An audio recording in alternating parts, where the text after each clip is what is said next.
أعمالنا من يهده الله فلا مضل له ومن يضلله فلا هادي له وأشهد أن لا إله إلا الله وحده لا شريك له وأشهد أن محمدا عبده ورسوله أما بعد فإن خير الحديث كتاب الله وخير الهدي هدي محمد صلى الله عليه وسلم وشر الأمور محدثاتها وكل محدثة بدعة وكل بدعة ضلالة وكل ضلالة في النار فأعوذ بالله السميع العليم من الشيطان الرجيم بسم الله الرحمن الرحيم يا أيها الذين آمنوا اتقوا الله حق تقاته ولا تموتن إلا وأنتم مسلمون يا أيها الناس اتقوا ربكم الذي خلقكم من نفس واحدة وخلق منها زوجها وبث منهما رجالا كثيرا ونساء واتقوا الله الذي تساءلون به والأرحام إن الله كان عليكم رقيبا يا أيها الذين آمنوا اتقوا الله وقولوا قولا سديدا يصلح لكم أعمالكم ويغفر لكم ذنوبكم ومن يطع الله ورسوله فقد فاز فوزا عظيما وقال له عز وجل بسم الله الرحمن الرحيم واتقوا فتنة لا تصيبن الذين ظلموا منكم خاصة وَاعْلَمُوا أَنَّ اللَّهَ شَدِيدُ الْعِقَابِ۔ سب سے پہلے تمام قسم کی حمد و ثنا بڑائی کبریائی اور بزرگی اس اللہ عز و جل کے لیے لائق و زیبا ہے جس نے ہمیں اور آپ کو اس دنیا میں پیدا فرمایا۔ بے شمار درود و سلام نازل ہو تمام نبیوں پیغمبروں اور رسولوں پر، خصوصاً تاجدار مکی و مدنی احمد مصطفیٰ محمد مصطفیٰ صلی اللہ علیہ وسلم پر۔ حضرات، خطبہ مسنونہ کے بعد سورۃ الانفال کی جو آیت آپ کے سامنے پڑھی گئی ہے، اس آیت میں اللہ تبارک و تعالی نے فتنوں کے سلسلے میں مومنوں کو دو اہم باتیں بتائی ہیں۔ پہلی بات کہ مسلمانوں کو ہمیشہ فتنوں سے ڈرتے رہنا چاہیے اور اپنے آپ کو فتنوں سے بچانے کے لیے فکر مند ہونا چاہیے۔ اور دوسری اہم بات جو بتائی گئی وہ یہ کہ فتنے جب آئیں گے تو ایسا نہیں کہ جو برے لوگ ہیں، گنہگار لوگ ہیں، نافرمان لوگ ہیں، صرف انہی کے پاس آئیں گے، بلکہ سماج کے وہ جو متقی ہیں، جو پرہیزگار ہیں، جو نمازی اور روزے دار ہیں، ان سب کے لیے بھی وہ فتنے زد پر آئیں گے، سب کے سب فتنوں کے زد پہ آ جائیں گے۔ اسی لیے پیارے نبی صلی اللہ علیہ وسلم نے اس امت کو فتنوں سے آگاہ کیا ہے، خبردار کیا ہے اور ہمیشہ فتنوں سے ہوشیار رہنے کی تاکید اور تلقین کی ہے۔ اور آپ نے فرمایا کہ اس امت کے اندر بے شمار فتنے پیدا ہوں گے، اور خصوصاً اس امت کے آخری حصے پر، یعنی قیامت کے قریب اس امت کے آخری نسلوں میں جو فتنے اتنے زیادہ پیدا ہوں گے جس کو شمار بھی نہیں کیا جا سکتا۔ اور اس کی مثال پیارے نبی صلی اللہ علیہ وسلم نے دی کہ جیسے بارش کے قطرے آسمان سے گرتے ہیں اور وہ قطرے تمام گلیوں میں، چوراہوں پر اور گھروں پر نازل ہوتے ہیں، ایسے ہی فتنے ایسے اتریں گے، ایسے نازل ہوں گے کہ سماج کے اندر، گاؤں کے اندر، ملک کے اندر کوئی بھی گھر اور کوئی بھی گلی اور کوئی بھی محلہ فتنوں سے بچ نہیں پائے گا۔ اور فتنے جب آئیں گے تو اس دنیا کے اندر بہت کچھ لے کر آئیں گے، اور زیادہ سے زیادہ، سب سے زیادہ جو چیز لے کر آئیں گے وہ ہے کہ انسان اپنے دین و ایمان سے مرتد ہو جائے گا، دین چھوڑ بیٹھے گا، ایمان چھوڑ بیٹھے گا۔ اسی لیے پیارے نبی صلی اللہ علیہ وسلم نے ارشاد فرمایا کہ بادروا بالاعمال فتنة كقطع الظل مظالم، کہ دیکھو عمل کرو، نیکیاں کرو، اچھائیاں کرو، جب تک عمل کی حالت میں ہو، جب تک شانتی کی حالت میں ہو، جب تک عافیت کی حالت میں ہو، جب تک سکون کی حالت میں ہو، جب تک راحت کی حالت میں ہو، عمل کر لو اور جلدی کر لو، اس سے پہلے کہ وہ فتنے آ جائیں کہ جیسے رات کی اندھیری اور تاریک ٹکڑیوں کی طرح اور کی ٹکڑیوں کے مانند آئیں گی۔ اور وہ ایسا فتنہ ہوگا کہ یصبح الرجل مؤمنا ویمسی کافرا، کہ ایک آدمی صبح جو مسلمان ہوگا شام ہوتے ہوتے وہ کافر ہو جائے گا۔ فتنوں کا وہ دور ہوگا کہ ویمسی مومنا ویصبح کافرا، شام کو آدمی مومن ہوگا اور صبح ہوتے ہوتے وہ کافر ہو جائے گا۔ حالات دنیا کے ایسے بدل جائیں گے اور سچویشن دنیا کے ایسے بدل جائیں گے۔ اسی لیے فتنے کی جو تعریف کی گئی ہے کہ فتنہ کیا چیز ہے، آسان زبان میں آپ یوں سمجھ سکتے ہیں کہ دنیا کے اندر جب ایسے حالات پیدا ہو جائیں اور دنیا کے اندر ایسا ماحول بن جائے کہ کہ ہمیں اور آپ کو اپنا دین، ایمان ہو کہ عقیدہ ہو کہ عمل ہو، یہ سب کے سب خطرے میں پڑ جائیں. دین پر عمل کرنا، دین پر قائم رکھنا، دین پر چلنا ہمارے لیے مشکل ہو جائے، اور اسی طرح ایمان بچانا مشکل ہو جائے، عقیدے کو سنبھالنا مشکل ہو جائے، اور عمل کرنا، نیکیاں کرنا، بھلائیاں اور اچھائیاں کرنا یہ ہم سب کے لیے دشوار ہو جائے. ایسی حالت جب دنیا میں پیدا ہو جائے، ایسا ماحول بن جائے تو اسی کو فطرہ کہا جاتا ہے. اس دنیا کے اندر مرد بھی ایک مخلوق ہے اور اسی کی جیسے عورت بھی ایک مخلوق ہے. پیارے نبی صلی اللہ علیہ وسلم نے عورتوں کو مردوں کے لیے سب سے بڑا فتنہ قرار دیا. سب سے بڑا فتنہ قرار دیا عورتوں کو. کب فتنہ ہوتی ہے؟ یہ ایک بہت عظیم فتنہ ہے جب عورت بے حیا ہو جائے، عورت بے شرم ہو جائے، عورت بے غیرت ہو جائے، عورت بے پردہ ہو جائے، نقاب اتار دے، حجاب اتار دے، پردے اتار دے، اور پھر اپنے بدن اور جسم کی خوبصورتی کی نمائش کرتی چلے، اور پھر اپنے چہرے کے حسن و جمال کو دکھاتی ہوئی چلے، اور پھر وہ اپنی مسکراہٹ سے جوانوں کے دل زخمی کرتی چلے، پھر وہ اپنے زلفوں کا نوجوانوں کو اسیر بنائے. اس طرح جب عورت سماج میں آ جائے تو یہ سمجھو کہ یہ سب سے عظیم فتنہ ہے. اور پیغمبر صلی اللہ علیہ وسلم نے ارشاد فرمایا کہ ما ترکت من بعدی فطرۃ اضر علی الرجال من النساء. یہ لوگوں سنو، میں نے اس دنیا میں اپنے بعد مردوں کے لیے سب سے بڑا فتنہ جو چھوڑا ہے وہ عورتوں کا فتنہ چھوڑا ہے جو مردوں کے لیے فتنہ ہوں گی. اس لیے پیغمبر صلی اللہ علیہ وسلم نے ارشاد فرمایا کہ الدنیا حلوۃ خضرا. یہ دنیا زیب و زینت اور رونق کا بازار ہے. یہ دنیا بڑی خوبصورت اور بڑا حسین اور بڑا جمیل ہے. اس دنیا کے اندر ہمارے اور آپ کے دل بڑی آسانی سے لگ جاتے ہیں، لیکن آپ جانتے ہو کہ اس دنیا کے اندر اللہ کے نبی فرماتے ہیں واللہ مستخلفکم فی الارض. اللہ نے تمہیں اس زمین میں خلیفہ بنایا ہے، اس زمین کا تمہیں جانشین بنایا ہے، اور بنایا اس لیے ہے کہ فینظر کیف تعملون. تمہیں وہ دیکھے کہ کون سا عمل کرتے ہو، کون سا کام کرتے ہو، اچھے کرتے ہو کہ برے کرتے ہو، نیکیاں کرتے ہو کہ برائیاں کرتے ہو، گناہوں کے راستوں پر جاتے ہو یا ثواب کے راستے پر جاتے ہو. اللہ ہمارا اور آپ کا اس دنیا کے اندر اس زمین پر ہمیں اور آپ کو خلیفہ بنا کر یہ ہمارا امتحان لے رہا ہے، یہ ہماری ابتلا ہو رہی ہے، ہماری آزمائش ہے کہ اس دنیا کے اندر ہمیں اور آپ کو جو جانشین بنایا گیا. پھر اللہ کے نبی صلی اللہ علیہ وسلم نے آگے فرمایا کہ فاتقوا الدنیا. دنیا کی دل لگی سے ہمیشہ اپنے آپ کو بچائے رکھو، اور دنیا کے اندر بس اتنی ہی دلچسپی رکھو جتنی تمہاری اپنی زندگی کے لیے ضرورت ہو، اور شریعت کے جو اصول اور قوانین ہو، اور زیادہ سے زیادہ اگر اس دنیا سے دل لگا لو گے تو حال یہ ہوگا کہ اللہ کے نبی صلی اللہ علیہ وسلم نے فرمایا کہ یبیع دینہ بعرض من الدنیا. اس دنیا کے اندر حالات ایسے پیدا ہوں گے کہ آدمی اس دنیا کے خاطر اپنا دین بیچتا پھرے گا، اپنا مذہب بیچتا پھرے گا، اور دولت کا وہ پجاری ہوگا، دولت کا وہ غلام ہوگا، اور اس دنیا کے خاطر اس دنیا کے مال و متاع کو حاصل کرنے کے لیے وہ اپنے دین کی کوئی پرواہ نہیں کرے گا. وہ دین کو یوں ہی سڑکوں پر اور چوراہوں پر بیچتا ہوا چلے گا. یہ اس دنیا کے اندر فتنے کا سب سے بڑا سبب ہے. اسی لیے اللہ کے نبی نے فرمایا فاتقوا الدنیا. اور جانتے ہو فمن زحزح عن النار وادخل الجنة فقد فاز وما الحیاة الدنیا الا متاع الغرور. ایک مسلمان کا یہ عقیدہ ہوتا ہے، ایک مومن کا یہ عقیدہ ہوتا ہے، اس دنیا میں جو ہم عارضی زندگی لے کر آئے، اس دنیا میں جو ہم تھوڑے بہت سال لے کر اللہ سے آئے ہوئے ہیں قرض کے طور پر،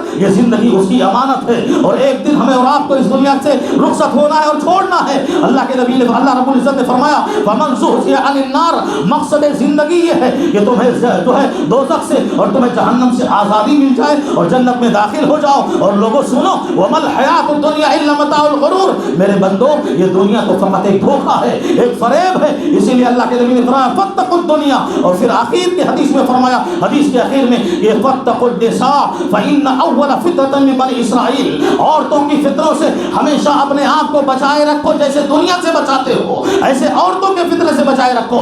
اس لیے کہ اس دنیا کے اندر بنو اسرائیل قوم میں سب سے بڑا فتنہ اور سب سے پہلا فتنہ جو اٹھا وہ عورتوں کی وجہ سے اٹھا، عورتوں کی بنیاد پر اٹھا، عورتوں کے سبب اٹھا. اور یہی وجہ ہے اللہ کے نبی صلی اللہ علیہ وسلم اور زیادہ وضاحت کرتے ہوئے فرماتے ہیں صنفان من اہل النار. دو قسم کے لوگ ایسے ہیں جو دوزخی ہیں، جو جہنمی ہیں. پیغمبر رسالت جناب محمد رسول اللہ صلی اللہ علیہ وسلم کے لسان نبوت سے یہ ضمانت اور گارنٹی مل رہی ہے کہ یہ لوگ جہنمی ہیں، یہ دوزخی ہیں.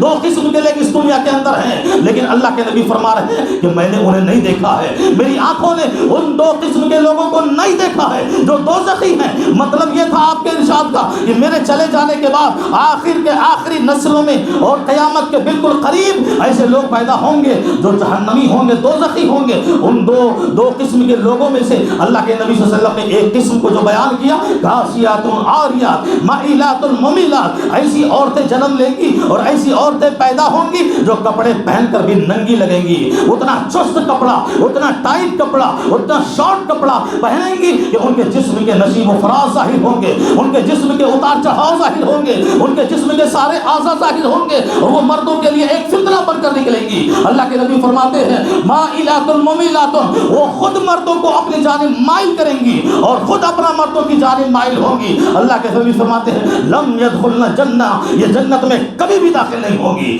یہ جنت میں داخل ہونے کا سوال نہیں ہوتا ہے، یہ دوزخی ہیں۔ یہاں تک کہ جنت میں داخل ہونے کی تو دور بات، ایسی عورتیں جنت کی خوشبو بھی نہیں پا سکتی ہے جو میلوں دور سے جنت کی خوشبو محسوس ہوتی ہے۔ یہ عورت مردوں کے لیے بہت بڑا فتنہ ہے، بہت عظیم فتنہ ہے، یہ جوانوں کی جوانی کے لیے فتنہ ہے، یہ جوانوں کے اخلاق و کردار کے لیے فتنہ ہے۔ ایسا جوان پیدا کرو اور ایسے جوان کو سماج میں لاؤ جو خوبصورت لڑکیوں کو بھی دیکھ کر کہے انی اخاف اللہ، میں اللہ سے ڈر رہا ہوں اور میں تیرے فتنے میں نہیں پیدا جا سکتا اور تیرے فتنے کا شکار نہیں ہو سکتا۔ ایسے بہت سارے کارنامے آپ کو ملیں گے اس دنیا کے اندر، ایسے جوان ملیں گے جو الحمدللہ اللہ کا شکر ہے کہ وہ ایسے عورتوں کے فتنے سے اپنے آپ کو بچائے رکھتے ہیں۔ اور اسی طرح آپ دیکھو پیارے نبی صلی اللہ علیہ وسلم نے ارشاد فرمایا اولاد فتنہ ہو سکتی ہے، جیسے عورت کبھی بھی کسی کے لیے بھی کسی وقت بھی فتنہ بن سکتی، ایسی اولاد بھی فتنہ ہو سکتی ہے۔ ہاں یہ اولاد نعمت ہے اور یقیناً نعمت ہے، اس میں کوئی شک نہیں، لیکن یہ اولاد فتنہ بھی ہو سکتی ہے۔ اللہ تعالیٰ نے فرمایا انما اموالکم و اولادکم فتنہ، اور یہ فتنہ کب ہوتی؟ یہ اولاد کب فتنہ ہوتی؟ ہم اور آپ اپنی اولاد سے بڑی محبت کرتے ہیں، بڑا لاڈ رکھتے ہیں، بڑا پیار رکھتے ہیں، بڑی چاہت رکھتے ہیں، بڑی شفقت رکھتے ہیں، ہم اسے گود میں کھلاتے ہیں، دن رات اپنے پاس رکھتے ہیں۔ ہاں اس میں کوئی شک نہیں، محبت کرتے ہیں، کرنی چاہیے، لیکن ہم اپنے ان بچوں کو خوش کرنے کے لیے کہ یہ راضی رہے، یہ خوش رہیں، ہم ان کے سارے ارمانوں کو پورا کرتے ہیں، ان کی ساری خواہشات پوری کرتے ہیں، ان کے سارے جذبات کا خیال رکھتے ہیں، یہاں تک کہ بعض دفعہ ہم ان کی محبت میں پاگل ہو کر شریعت کو بالائے طاق رکھتے ہیں۔ ہمارا بچہ جائز چیز مانگے یا ناجائز چیز مانگے، حلال چیز مانگے یا حرام چیز مانگے، ہم ساری چیزیں اس کو لا کر جو ہے حاصل کرتے ہیں کہ ہماری اولاد ہم سے ناراض نہ ہو جائے۔ ہم اپنے ہاتھوں سے اپنی اولاد خود بگاڑ رہے ہیں، اور اس دنیا کے اندر اولاد فتنہ ایسے بھی بنتی ہے کہ بسا اوقات آدمی اپنی اولاد کے خاطر اس دنیا میں اتنا گر جاتا ہے، اتنا گر جاتا ہے کہ زندگی میں کبھی وہ اپنی ذات کے لیے اتنا نہیں گرا ہوگا۔ اسی دنیا کے اندر انسان اپنی اولاد کے خاطر اتنا ذلیل ہو جاتا ہے کہ وہ ساری زندگی اپنے کسی حرکتوں کی وجہ سے اتنا ذلیل نہیں ہوا ہوگا۔ اسی دنیا کے اندر انسان اپنی اولاد کے خاطر اتنا رسوا ہوتا ہے اور اتنا حقیر ہو جاتا ہے کہ یار واقعی مانو ساری زندگی وہ آدمی اپنے کسی کارنامے سے اتنا ذلیل نہیں ہوا ہوگا۔ یہ اولاد فتنہ ہے، اسی لیے کہا گیا، ذرا سوچو کہ اولو العزم من الرسل پیغمبر حضرت نوح علیہ السلام ایک اولاد کے لیے کتنی بڑے امتحان سے گزرے، کتنی بڑی آزمائش سے گزرے۔ بیوی مشرکہ تھی، بیوی کافرہ تھی، اور اسی کی بنیاد پر ایک لڑکا راہ راست سے بھٹک گیا، ایک اولاد ایسی تھی جو راہ راست سے بھٹک گئی۔ اسی لیے کہا جاتا ہے کہ بچوں کے لیے اس کا سب سے پہلا مدرسہ اور تعلیم گاہ، تربیت گاہ، جہاں سے بچہ سیکھتا ہے وہ اس کی اپنی ماں کا گود ہوتا ہے، وہ اپنی ماں کی گود میں سیکھتا ہے۔ آپ جانتے ہیں تاریخ کا ایک واقعہ ملتا ہے، ایک سپاہی جنگ کے لیے اپنی بیوی کو گھر چھوڑ کر گیا اس حال میں کہ بیوی حامل سے تھی، اور 40 دینار دے کر گیا کہ میں جا رہا ہوں جنگ کے لیے، اعلان ہو چکا ہے اور حمل سے بیوی ہے، اور خدا کرے ایسا ہوا کہ 25 سال ہو گئے وہ جوان، وہ سپاہی اپنے گھر نہیں آ سکا، جنگوں پہ جنگیں چلتی رہی، لڑائیوں پر لڑائی ہوتی رہی، 25 سال ہو گئے وہ اپنے گھر کی شکل نہیں دیکھا۔ 25 سال کے بعد جب وہ اپنے گھر آیا، اپنی بیوی سے ملاقات کرتا ہے، بیوی کہتی ہے زمانہ ہو گئے، بڑی مدتوں کے بعد آئے ہو اور بڑے وقت کے بعد آئے ہو، ایسا کرو علاقے کی مسجد میں چلے جاؤ، کم سے کم اللہ کے شکر کے لیے 2 رکعت نماز پڑھ کے آ جاؤ۔ وہ سپاہی گیا مسجد میں نماز پڑھ کے گھر واپس آیا، بیوی کہتی ہے بتاؤ نماز پڑھ لی ہے؟ کہا نماز پڑھ کے آ گیا۔ کہا مسجد جہاں گئے تھے وہاں کوئی عجیب چیز تم نے دیکھی؟ کہا نہیں کوئی عجیب چیز تو نہیں دیکھی، لیکن ہاں ایک چیز دیکھی کہ ایک جوان آدمی بیٹھا ہوا اور اس کا چہرہ، اس کے چہرے پر نور برس رہا ہے، اس کا چہرہ دور سے چمک دمک رہا ہے، بڑا خوبصورت انسان ہے، اور اس کے چاروں طرف لوگ حلقہ بنائے بیٹھے ہوئے ہیں, بہت سارے لوگوں اور بیٹھے ہوئے ہیں, مجلس لگی ہوئی ہے, اور وہ جوان آدمی, وہ خوبصورت آدمی لوگوں کو قرآن کا درس دے رہا ہے, قرآن پڑھا رہا ہے, حدیث و شریعت کا علم دے رہا ہے. وہ عورت کہتی ہے جانتے ہو وہ کون ہے, جانتے ہو وہ کون ہے, وہ ہمارا اپنا بیٹا ہے, وہ ہمارا بیٹا ہے. اور وہ 40 دینار جو تم مجھے دے کر گئے تھے, میں نے ان میں سے اکثر دینار اپنے اسی بچے کو علم دین سیکھنے کے لیے اسی پر خرچ کیا ہے, قرآن سیکھنے کے لیے اسی پر خرچ کیا ہے, حدیث و شریعت سیکھنے کے لیے اسی پر خرچ کیا. ذرا سوچو کہ وہ لمحہ 25 سال کے بعد آیا ہوا انسان اپنی اولاد اور اپنے بچے کے بارے میں یہ سنے کہ وہ مسجد میں اور دیکھ کر آیا ہے, لیکن اسے پتہ نہیں, بیوی بتا رہی ہے, کتنا خوش ہوا ہوگا, کتنا دل اس کا باغ باغ ہو گیا. آپ اور ہم مزدوری کرتے ہیں اپنی بیویوں سے, اپنے بچوں سے جدا ہو کر نہ جانے کہاں کہاں کتنے سالوں تک, 2 سال 1 سال تک محنتیں مزدوری کرتے ہیں. اگر آپ لوٹ کر آئیں اور اپنی بیوی کے گود میں کوئی جو ہونہار بچہ دیکھیں, اور کوئی قرآن کا حافظ دیکھیں, اور کوئی شریعت کا علم رکھنے والی اولاد دیکھیں, بتائیے آپ کو کتنی خوشی ہوگی. کیا آپ کا سینہ چوڑا نہیں ہوگا؟ اسی لیے کہا جاتا ہے کہ ماں کی گود بچوں کا پہلا مدرسہ ہوتا ہے. ماں کو چاہیے اور عورتوں کو چاہیے, وہ جو اپنی اولاد کی مائیں بنی بیٹھی ہیں, وہ باپ جو محنت مزدوری کر پسینے بہا کر تمہیں اور اس کے لیے روزیاں کمانے جاتا ہے, اب تمہاری ذمہ داری ہے اولاد کو سنبھالو, اس کو تربیت دو, اس کو تعلیم دو, اس کو حدیث اور سنت کا پیغام دو. یہ ہونا چاہیے. یہ اولاد نعمت ہے اگر اس حال میں ہو, لیکن یہی اولاد نعمت کی شکل میں فتنہ بن جاتی ہے. کیسے؟ اس دنیا کا سب سے بڑا سیلاب نوح ہے. اس دنیا میں سب سے بڑا طوفان نوح آیا, اور ایک پیغمبر ہوتے ہوئے ایک باپ نے اپنے بیٹے کو سامنے ڈوبتا ہوا دیکھا. باپ کی محبت غالب آ گئی, پدری شفقت غالب آ گئی, انسانیت کی فطرت ہے.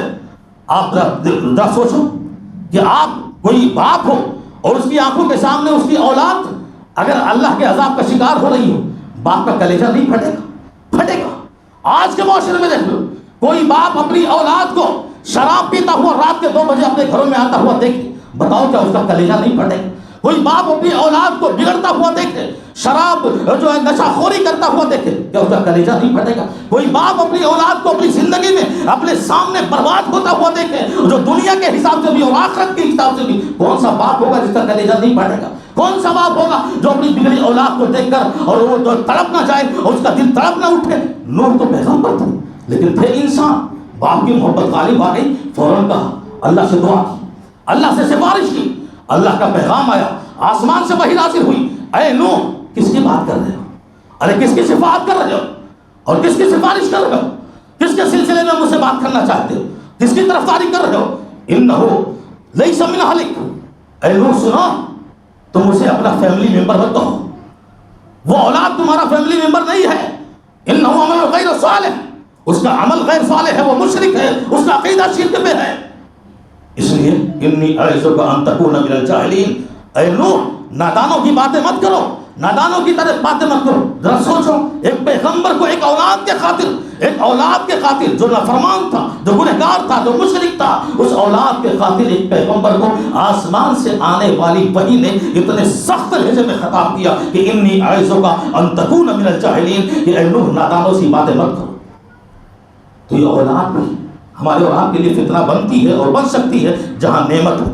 اسی طرح آپ دیکھو دنیا کے اندر عمومی طور پر مال بھی ہمارے لیے فتنہ ہے. مال بہت بڑا فتنہ. اللہ کے نبی نے فرمایا کہ لکل امت فتنہ وفتنۃ امتی المال. ہر امت کے لیے فتنہ ہے. جو امتیں گزر چکی ہیں فتنوں کا شکار ہوئی ہے, اور میری امت کا سب سے بڑا فتنہ المال, مال ہے, دولت. ذرا بتاؤ دنیا پرستی ہمارے اندر کتنی آ گئی؟ ہم نے حلال کی تمیز نہیں رکھی, حرام کی تمیز نہیں رکھی, ناجائز اور جائز کی تمیز نہیں رکھی. ہم نے ظلم کیا, ہم نے دھوکہ دیا, ہم نے فریب کیا, ہم نے بےمانی کی, اور نہ جانے کتنے کی جائیداد اور کتنے کی زمینوں اور کتنے کے پیسوں اور کتنے کے روپیوں کو ہم نے ہڑپ کر دیا. کیوں؟ اس لیے کہ مال کی محبت ہمارے دلوں میں غالب ہے. دنیا کے اندر مال یہ ہمارے اولاد کے لیے بہت بڑا فتنہ ہے. اللہ کے نبی صلی اللہ علیہ وسلم ارشاد فرماتے ہیں کہ میں اپنی امت کے سلسلے میں محتاجگی, غریبی اور فقر و فاقہ اور مسکینی سے نہیں ڈرتا. میں تو ڈرتا اس وجہ سے ہوں کہ میری امت کے آخری نسلوں پر, قیامت کے قریب ہو جانے والے زمانے پر اللہ دنیا کے اندر دولت کے خزانوں کے دروازے کھول دے گا, دولت کے خزانے کھول دے گا, بالکل ایسے ہی جیسے اللہ نے پچھلی امتوں کے لیے کھولا تھا. اور پھر وہ آپس میں منافست کریں گے، مقابلہ کریں گے، آپس میں موازنہ کریں گے، ایک دوسرے سے بڑھنے کی کوشش کریں گے. بھائی آگے بڑھ رہا ہوگا اس کو کاٹ کے خود آگے بڑھنے کی کوشش کریں گے، بھائی آگے بڑھ رہا ہوگا اس کو دھوکہ دے کے، فریب دے کے، غدر کر کے، اور اس کے مال کو لوٹ کر کے، اس کو نقصان اور خسارہ پہنچا کے خود کو آگے بڑھنے کی کوشش کر رہا ہوگا. یہ منافست ہے، یہ مقابلہ ہے جو پچھلی امتوں نے مال کے سلسلے میں کی تھی. اللہ کے نبی نے فرمایا ایسا کریں گی، میری امت کے آخری نسلیں ایسا کریں گی، منافست کریں گی. اور میں ڈرتا اس وجہ سے ہوں، اسی مال کی وجہ سے پچھلی امتیں ہلاک ہوئی، اسی مال کی وجہ سے پچھلی امتیں برباد ہوئی، اور میری امت کی آخری نسلیں بھی اسی مال کی وجہ سے تباہ ہوگی، برباد ہوگی اور ہلاک ہوگی. اور آپ اس کا اچھی طرح اندازہ لگا سکتے ہیں کہ دنیا کی محبت نے ہمیں کہاں سے کہاں لا کر کھڑا کر دیا. مال کی محبت نے اچھے خاصے انسان کو بے ایمان بنا دیا، مال کی محبت نے اچھے خاصے انسان کو نہ جانے کہاں سے کہاں تک پھنسوا دیا، جنت کے راستے پہ چل رہا تھا اور دوزخ کے. اللہ نے فرمایا یا ایھا الذین آمنوا لا تأکلوا اموالکم بینکم بالباطل، جہاں آپ کا حق نہیں ہے باطل طریقے سے کسی کا مال کھانے کی آپ کو اجازت نہیں، کوئی حق نہیں آپ کو. تو یہ مال ہم سب کے لیے اور اس امت کے آخری نسلوں کے لیے خصوصاً بہت بڑا فتنہ ہے.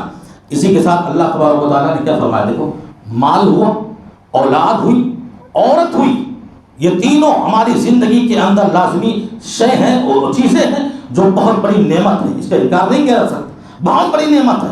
لیکن نعمت کے ساتھ یہ اتنی بڑی زحمت ہے اور اتنی بڑی مصیبت ہے کہ اللہ نے خود فرمایا یا ایھا الذین آمنوا ان من ازواجکم واولادکم عدوا لکم فاحذروا.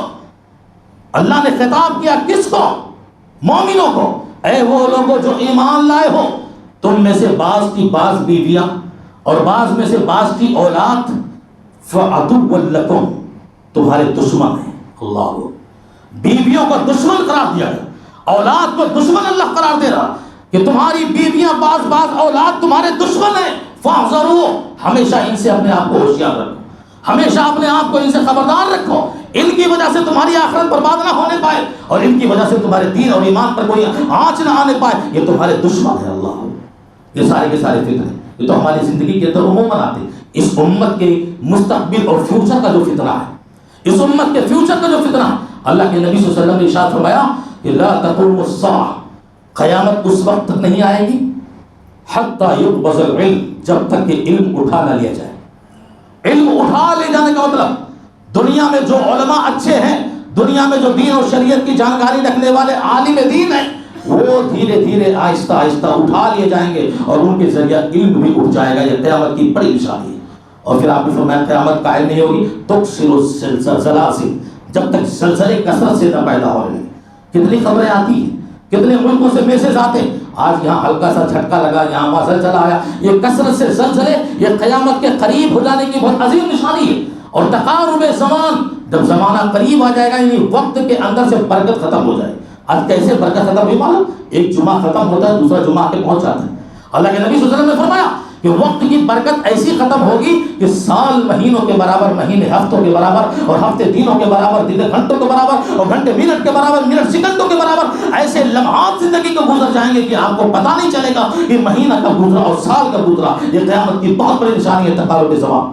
اور آخر میں اللہ کے نبی نے فرمایا اسی حدیث میں وَتَظَاهِرُ الْفِتَنِ، فتنے بہت کثرت سے ظاہر ہوں گے. اتنے فتنے پیدا ہوں گے کہ آدمی کو بسا اوقات تو اپنے آپ کو بچانا مشکل ہو جائے.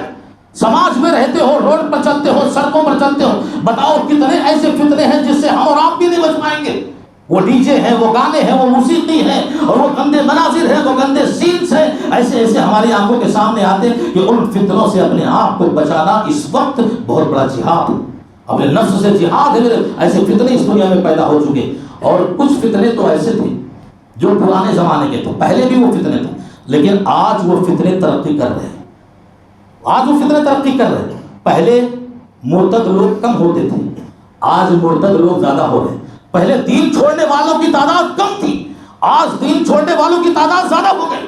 ایک لڑکا ہے کسی کے لیے اپنا دین چھوڑ رہا ہے، ایک لڑکی ہے کسی کے لیے اپنا دین چھوڑ رہی ہے، وہ مرتد ہو رہی ہے، وہ کفر کا راستہ اختیار کر رہی ہے، وہ کافرہ ہو رہی ہے، وہ کافر ہو رہے ہیں. آپ دیکھ لو پوری دنیا کے اندر یہ خبر آپ پتا کر لو کہ اس وقت اس مرتد فتنہ ارتداد اتنی آگے بڑھ چکی ہے کہ آدمی دین چھوڑے جا رہا ہے مسلمان ہو کر، نہ جانے کون سا کلمہ پڑھا تھا، نہ جانے کون سا دین قبول کیا، ارے ہم تو وراثت میں ہم کو مسلمانی مل گئی، واقعی ہم یہ نہیں سمجھ پاتے کہ مسلمان اور اسلام کی اوقات اور پہچان کیا ہے، اور ہمارے دلوں میں جو ایمان ہے وہ ایمان کی مٹھاس کتنی ہے یہ نہیں سمجھ پاتے، کیونکہ ہم نے بغیر قربانی کے گھروں میں مسلمان کے گھروں میں پیدا ہوئے مسلمان ہو گئے، ورنہ قربانیاں دے کر جب اسلام قبول کرتے تو اسلام کا مزہ کچھ اور ملتا۔ مرتد ہو رہے ہیں، کفر کے حالت میں جا رہے ہیں، اور اس سے بڑھ کر بدعت و خرافات آپ نے دیکھا، عید میلاد النبی کا جلوس ایک پورا سراپا بدعت، اور یہ علاقائی دیکھو بدعتیں ایسی ہوتی ہیں اور شرک ایسے ہوتے ہیں جو ہر سال ایک نئے انداز میں جنم لیتے ہیں۔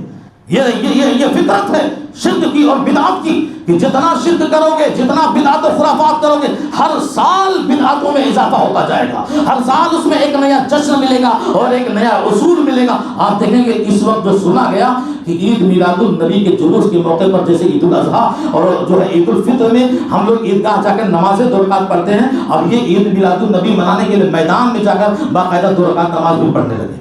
آپ پتہ کر لیجیے یہ بدعتوں کی ترقی ہے، اور خاص کر کے جن فتنوں میں آج ہم اور آپ پورا سماج پورا گھر کوئی نہیں بچا ہم ان فتنوں سے۔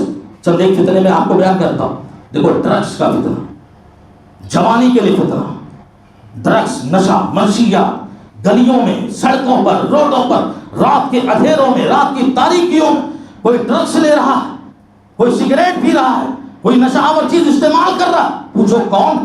مسلمان کا بچہ۔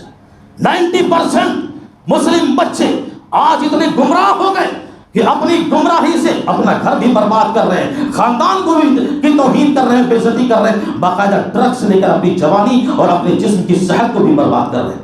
یہ ایسے حال پہ پہنچ چکے ہیں ہمارے نوجوان۔ یہ جوانی کس کام کی ہونی چاہیے تھی ان کو پتہ نہیں، اور بتایا بھی گیا تو انہوں نے خیال نہیں کیا، بس اسی زمانے کے فتنے میں، اسی دور کے فتنے میں ہم اور آپ اور ہمارے سارے نوجوان آہستہ آہستہ کسی نہ کسی فتنے میں مبتلا ہوتے جا رہے ہیں۔ آپ جانتے ہیں یہ عادت نہیں ہوتی ہے، یہ لت ہوتی ہے۔ ڈرگس، منشیات یہ عادت نہیں، یہ لت ہے، اور یہ اتنی گندی لت ہے کہ یہ ڈرگس کا غلام بن جاتا ہے، یہ نشہ آور چیزوں کا غلام بن جاتا ہے، بندہ بن جاتا ہے، اور اس کے لیے تو باقاعدہ وہ چوری بھی کرتا ہے۔ باپ کی جیب سے چوری کیا، کبھی ماں کی جیب سے چوری کیا، کبھی غلے سے نکالا، اور کبھی جو ہے نہیں کہیں پایا تو گیا بہن اور بہنوئی کے یہاں رشتہ داری میں، وہاں سے چوری کر کے کرے گا کیا؟ دن بھر تو ڈرگس لے رہا ہے، رات میں نشہ کر رہا ہے، کوئی کام اور کوئی کاروبار کوئی تجارت تو ہے نہیں، ظاہر سی بات ہے وہ چوری کرے گا، وہ ڈاکو بنے گا اور سماج کا سب سے گندا انسان بنے گا۔ انسان کو ڈرگس ایسی اور منشیات ایسے راہوں پر لے جاتی ہے کہ چور بھی بنا دیتی ہے، زانی بناتی ہے، نہ جانے کیا کیا بنا دیتی ہے۔ یہ بہت بڑا فتنہ ہے اور اس کو بچانے کی ضرورت ہے سماج کو۔ دیکھو ہم اور آپ لوگ کیا سوچ کے چھوڑ دیتے ہیں، ارے وہ اس کا لڑکا ہے برباد ہوتا ہے، یہ بڑا فتنہ۔ پہلے زمانے میں آپ دیکھتے تھے کوئی بچہ اگر اسکول نہیں گیا، کوئی بھی مولوی اور کوئی بھی آدمی گاؤں کا اگر نکل جاتا ڈنڈا لے کے، کوئی بھی لڑکا کسی گھر میں بچتا نہیں، چاہے اس کا لڑکا ہو تو کسی اور کا لڑکا۔ آج تو ہم پیار میں پاگل، ہمارے لڑکے کو بولا ڈانٹا مارا کیسے مارا، ارے یہ حق ہے، اپنی اولاد تو ہے، دوسروں کی اولاد کو بھی اگر غلط راہ پر دیکھو اس کو وہی سمجھاؤ، اس کی اصلاح کرو اور اس کو درست لاؤ۔ اللہ کی قسم یہ صدقہ جاریہ، اگر آپ کسی بھی جوان کو سدھار لے گا، کسی بھی جوان کو صحیح راہ پر لے، یہ مسئلہ بن گیا ہم اپنی اولاد دیکھیں وہ اپنی اولاد دیکھیں، نہیں، اصلاح کے لیے اپنی اولاد نہیں دیکھی جاتی، سماج دیکھا جاتا ہے، معاشرہ دیکھا جاتا ہے، سوسائٹی دیکھا جاتا ہے۔ اور اس سے بڑھ کر جو خطبے کے آخر میں ایک اور فتنہ میں اشارہ کر دوں مختصر سے وقت، موبائل فون کا، یہ ضرورت سے زیادہ الیکٹرانک ڈیوائس سے زیادہ آج ہمارے اور آپ کے لیے سوشل میڈیا سے جڑ کر کے یہ برائیوں کا پورا سمندر بنا ہوا ہے، برائیوں کا پورا سمندر بنا ہوا ہے۔ بچے جوان بوڑھے جوان جو بھی ہیں سب کے لیے یہ موبائل ایک فتنہ ہے۔ بلکہ باقاعدہ ایک عالم دین ہے سعودی کے، وہ اپنے ابھی زندہ ہے، وہ باقاعدہ اپنے تفسیرے میں انہوں نے کہا ہے کہ موبائل آج اتنا بڑا فتنہ بن گیا نا کہ وہ سجدے میں جا کر اللہ سے دعا مانگتے تھے کہ اللہ موبائل کے فتنوں سے تمہیں بچا۔